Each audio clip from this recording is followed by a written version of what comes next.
Hello everyone, कैसे हैं आप सब। उम्मीद करता हूँ आप सब अच्छे होंगे। दोस्तों, अगर अभी तक आपने हमारा चैनल सब्सक्राइब नहीं किया तो प्लीज़ सब्सक्राइब कर लीजिए, और अगर आपने हमारा चैनल सब्सक्राइब कर लिया तो उसके लिए थैंक यू। दोस्तों, आज हम एक नए टॉपिक को डिस्कस करेंगे जो कि है बायोमेडिकल वेस्ट। बायोमेडिकल वेस्ट को हम BMW भी कहते हैं। दोस्तों, ये कार वाला BMW नहीं है, इसका शॉर्ट फॉर्म है बायोमेडिकल वेस्ट का, जिसे हम BMW भी कहते हैं। क्योंकि जो बायो बी आता है वो बायो से आता है, जो एम आता है वो मेडिकल से आता है, और जो वेस्ट आता है वो डब्ल्यू से आता है। तो इसीलिए इसको शॉर्ट फॉर्म में हम बायोमेडिकल वेस्ट भी कहते हैं। बायोमेडिकल वेस्ट का दूसरा नाम होता है हॉस्पिटल वेस्ट। क्यों दोस्तों हॉस्पिटल वेस्ट होता है? क्योंकि ये जितने भी वेस्ट होते हैं वो हमारे कहाँ से जनरेट होते हैं? हॉस्पिटल से। अब हॉस्पिटल से ये जितने भी वेस्ट जनरेट होते हैं वो क्या कॉज करते हैं दोस्तों? इन्फेक्शन। देखिए दोस्तों, कोई भी अगर पेशेंट ट्रीटमेंट लेने जाता है, डायग्नोसिस करवाने जाता है, तो वहाँ से वो इन्फेक्शन देता है। क्या पता कोई पेशेंट HIV का हो, ट्यूबरकुलोसिस का हो, किसी भी टाइप का अगर पेशेंट हो, तो वो एक हेल्दी इंडिविजुअल को इफेक्ट करेगा, उसे इन्फेक्शन कॉज हो सकता है एक हेल्दी इंडिविजुअल को भी। तो ये सारा वेस्ट कहाँ से जनरेट होता है दोस्तों? हॉस्पिटल से। किसी भी टाइप का अगर किसी अनहेल्दी पेशेंट पे अगर प्रोसीजर हो रहा है, तो अब आइए हम देखते हैं बायोमेडिकल वेस्ट होता क्या है। तो biomedical waste any waste produce by during diagnosis. अगर किसी अनहेल्दी पेशेंट का डायग्नोसिस हो रहा है, ट्रीटमेंट हो रहा है, टेस्टिंग हो रहा है और रिसर्च हो रहा है, उसकी बॉडी पे रिसर्च किया जा रहा है, biological products human and animal during activities, मतलब किसी भी टाइप का अगर एक्टिविटीज़ हो रहा है ह्यूमन के बॉडी पे, जैसे कि डायग्नोसिस हो गया, ट्रीटमेंट हो गया, तो उससे क्या जनरेट होता है दोस्तों? उससे जनरेट होता है BMW, यानी कि बायोमेडिकल वेस्ट। इसके सोर्सेज क्या है दोस्तों? तो गवर्नमेंट हॉस्पिटल, गवर्नमेंट हमारे जो हॉस्पिटल्स होते हैं उसमें डायग्नोसिस होता है, ट्रीटमेंट होता है, उसमें जांच होता है, उसमें उपचार होता है, यानी कि वो ठीक किया जाता है, टेस्टिंग होता है, जैसे कि CBC का, WBC का, हर तरह का टेस्ट होता है, तो वहाँ से जनरेट होता है। प्राइवेट हॉस्पिटल सेम थिंग दोस्तों, अगर प्राइवेट हॉस्पिटल में भी डायग्नोसिस होता है, टेस्टिंग होता है। नर्सिंग होम दोस्तों, वहाँ से भी ये होता है। प्राइमरी हेल्थ केयर सेंटर, जो प्राइमरी हेल्थ केयर सेंटर होते हैं वहाँ भी डायग्नोसिस किया जाता है, ट्रीटमेंट लेते हैं, छोटे ही लेवल पे करते हैं, बट बैंडेज हो गए, ये हो गए, ये सारे चीज़। अगर वो ड्रेसिंग होता है पेशेंट का, किसी अगर पेशेंट का अगर हाथ या पैर टूट जाता है या एक्सीडेंट हो जाता है, तो प्राइमरी हेल्थ केयर में वहाँ ड्रेसिंग होता है, तो उस ड्रेसिंग से भी क्या जनरेट होते हैं दोस्तों? इन्फेक्शन। वो एक हेल्दी पर्सन को कॉज हो सकता है, वो इन्फेक्शन कॉज हो सकता है। लेबोरेटरीज यानी कि लैब, जो भी हमारे लैब में जांच होता है, जैसे कोई पेशेंट HIV का आ गया, तो अगर ये HIV के पेशेंट का अगर हम अच्छी तरह से ब्लड को डिस्कार्ड नहीं किए तो वो एक हेल्दी पर्सन को क्या कर सकता है? अनहेल्दी कर सकता है दोस्तों, अनहेल्दी कर सकता है। Research, medical research and training centre, जहाँ भी किसी टाइप का रिसर्च होता है, जैसे कि कैंसर के हॉस्पिटल में, कैंसर के रिसर्च में, अगर कैंसर पे रिसर्च चल रहा है दोस्तों, कैंसर पे सर्च करता, और अगर इस चीज़ को अच्छे से डिस्कार्ड नहीं किया गया तो वो एक हेल्दी पर्सन को, या हेल्थ केयर, कभी कभी तो हेल्थ केयर स्टाफ्स को भी, हेल्थ केयर प्रोवाइडर्स को भी ये इन्फेक्शन कॉज हो सकता है दोस्तों। तो अब आइए हम देखते हैं कि जो ये वेस्ट है, जो भी ये हॉस्पिटल से वेस्ट निकल रहा है, उसका हम सेग्रीगेशन, यानी कि उसको हम हर एक वेस्ट को किस डब्बे में या किस डस्टबिन में सेग्रीगेट करते हैं। मतलब कि अगर वो एनाटॉमिकल वेस्ट है तो हम इसे किस कंटेन में, किस एक कंटेनर में करेंगे। अगर वो प्लास्टिक का है, अगर वो शीशे का है यानी कि ग्लास का है, तो उसको किस किस में सेग्रीगेशन करेंगे BMW का। तो आइए सबसे पहले हम देखते हैं बायोमेडिकल वेस्ट का सेग्रीगेशन कैसे करेंगे। तो सबसे पहले आता है येलो डस्टबिन। दोस्तों, येलो डस्टबिन में हम क्या करते हैं? तो येलो डस्टबिन में ह्यूमन एंड एनिमल का एनाटॉमिकल वेस्ट, जो भी उनके टिश्यू होते हैं, सेल्स होते हैं, उसको हम डिस्कार्ड करते हैं येलो डस्टबिन में। कॉटन विथ ब्लड, अगर किसी पर्सन का ड्रेसिंग हो रहा है, अगर कोई पेशेंट HIV से है, उसका ड्रेसिंग हो रहा है, ट्यूबरकुलोसिस से है, TB से है, अगर उसका ड्रेसिंग हो रहा है, और अगर उसको उसके इस सारे गॉज पीस को, जितना भी उसमें लेलिन बैंडेज यूज़ हुआ है, अगर उसको अच्छे से हम डिस्कार्ड नहीं करें तो वो एक हेल्दी पर्सन को भी अनहेल्दी कर सकता है, या कभी कभी तो वो हमारे स्टाफ या हेल्थ केयर प्रोवाइडर्स को भी इफेक्ट कर सकता है दोस्तों। तो जितने भी ये सारे आइटम्स होते हैं, anatomical waste, cotton with blood और बैंडेज, लेलिन के बैंडेज जितने भी होते हैं, वो हम डिस्कार्ड किस में करते हैं? येलो डस्टबिन में दोस्तों। अब आइए हम देखते हैं कि रेड डस्टबिन में हम लोग क्या डिस्कार्ड करते हैं। तो रेड डस्टबिन में जितने भी प्लास्टिक के आइटम्स होते हैं, जैसे कि IV सेट हो गया, कैथेटर हो गया, ट्यूब्स हो गया, ये जितने भी प्लास्टिक के आइटम होते हैं दोस्तों, उसको हम डिस्कार्ड करते हैं। तो आपके मन में ये ज़रूर उठ रहा होगा कि भैया क्या हम बोतल को भी डिस्कार्ड कर सकते हैं? इसमें जो हमारे पीने वाले बोतल्स होते हैं, क्या उसको भी हम डिस्कार्ड कर सकते हैं? तो नहीं, बिल्कुल नहीं।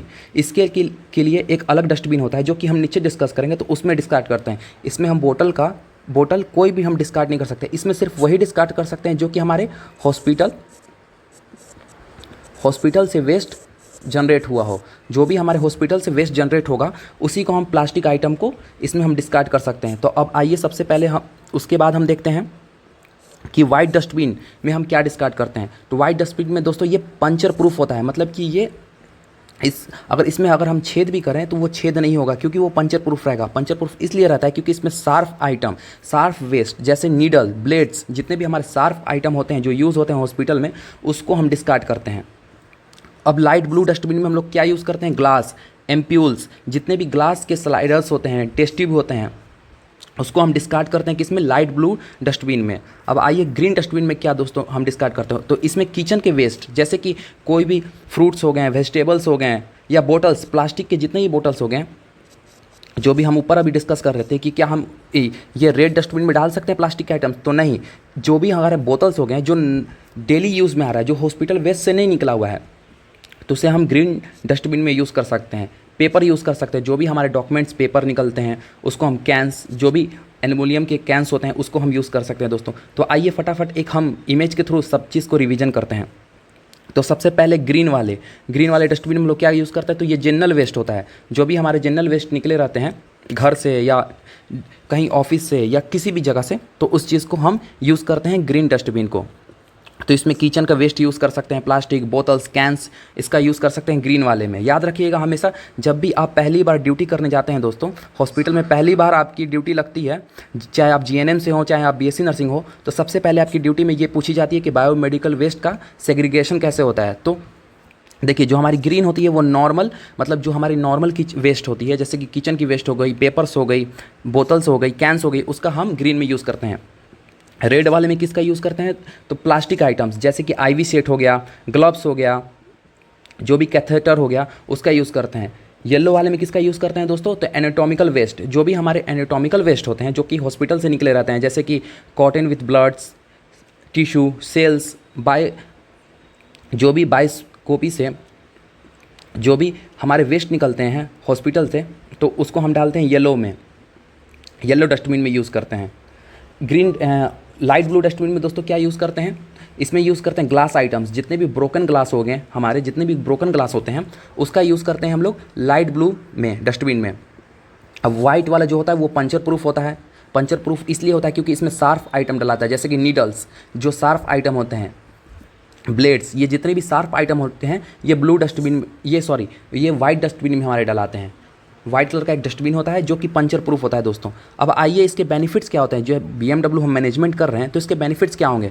तो सबसे पहले दोस्तों, क्लीन एंड हेल्दी सराउंडिंग, अपने एरिया को, मतलब अपने हॉस्पिटल को, अपने नॉर्मल के सोसाइटी को एक हेल्दी बनाने के लिए, एक क्लीन बनाने के लिए, इन्फेक्शन फ्री ऑफ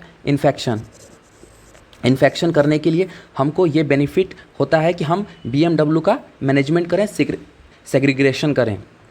क्योंकि अगर हम ये नहीं करते हैं तो एक अनइफेक्टेड पर्सन भी इफेक्टेड हो सकता है। रिड्यूस इन्फेक्शन कंटेंट, जो भी हमारे हॉस्पिटल से ये जितने भी वेस्ट निकलते हैं, जैसे कि कोई अनहेल्दी पर्सन का ये वेस्ट है, वो एक हेल्दी पर्सन को इफेक्ट कर सकता है। Hospital acquired and general infection control, जो भी हमारे हॉस्पिटल एक्वायर्ड इन्फेक्शन होते हैं, जो हॉस्पिटल के द्वारा हमें इन्फेक्ट होते हैं, जैसे ये पेशेंट अनहेल्दी पेशेंट है, सपोज़ कीजिए दोस्तों ये एक अनहेल्दी पेशेंट है, इसके जो फैमिली मेम्बर हैं वो हेल्दी हैं, बट वो जब भी इनको विज़िट करने जाते हैं तो वो इफ़ेक्ट हो जाते हैं। वो इफ़ेक्ट इसलिए हो जाते हैं कि जो हॉस्पिटल है वो अच्छी तरह से वो क्लीन नहीं किया गया है, उसको इन्फेक्शन फ्री नहीं किया गया, तो इसीलिए एक अनहेल्दी पर्सन के कांटेक्ट में आने से एक हेल्दी पर्सन भी इफ़ेक्ट हो जाता है। जनरल हमारे जो सोसाइटी होती है, जनरल इन्फेक्शन कंट्रोल, जो हमारी सोसाइटी होती है, जो हमारा घर होता है, जो हमारा ऑफिस होता है, उसे भी क्लीन करना बहुत इंपॉर्टेंस होता है दोस्तों, इसलिए हम BMW का सेग्रीगेशन करते हैं। Improved image of health cares, मतलब कि मान लीजिए अगर आपका हॉस्पिटल या आपका जो भी आपके क्लिनिक्स हैं, नर्सिंग होम है, अगर वही क्लीन नहीं रहे तो क्या आपके पास कोई भी पेशेंट ट्रीटमेंट के लिए आएगा? बिल्कुल नहीं आएगा। इसीलिए तो हमेशा हमें हॉस्पिटल साफ़ सुथरा दिखाई देता है, इसलिए दिखता है क्योंकि वहाँ पे इन्फेक्शन फ्री रहता है वो, तभी तो कोई एक अनहेल्दी पर्सन वहाँ से हेल्दी होकर जाता है। Low cost infection with in the hospital, देखिए अगर हम हर एक वेस्ट का सेग्रीगेशन करें, जैसे कि अगर हमारा एनाटॉमिकल वेस्ट है तो हम येलो में डाल दें, अगर हमारा ये है नीडल हो गया, हमारे शार्प चीज़ें हो गए हैं जो प्लास्टिक के हो गए हैं, तो उसको हम डाल देते हैं रेड वेल में। अगर हर एक चीज़ का, हर एक आइटम का हम सेग्रीगेशन करते हैं तो जिसकी वजह से हमें बहुत लो कॉस्ट होता है इस चीज़ को डिस्पोज़ करने में, इस चीज़ को, कंटिन्यूस चीज़ को डिस्पोज़ करने में, हमारे हेल्दी इन्वायरमेंट को बनाए रख। मैं उम्मीद करता हूं दोस्तों आज की वीडियो आपको बहुत अच्छी लगी होगी और समझ में आएगा, जो कि हमारा बायोमेडिकल वेस्ट पे था आज का टॉपिक। तो मैं उम्मीद करता हूं कि आपको आज की टॉपिक क्लियर हुई होगी। तो थैंक यू दोस्तों, हम मिलते हैं आपसे अगली वीडियो।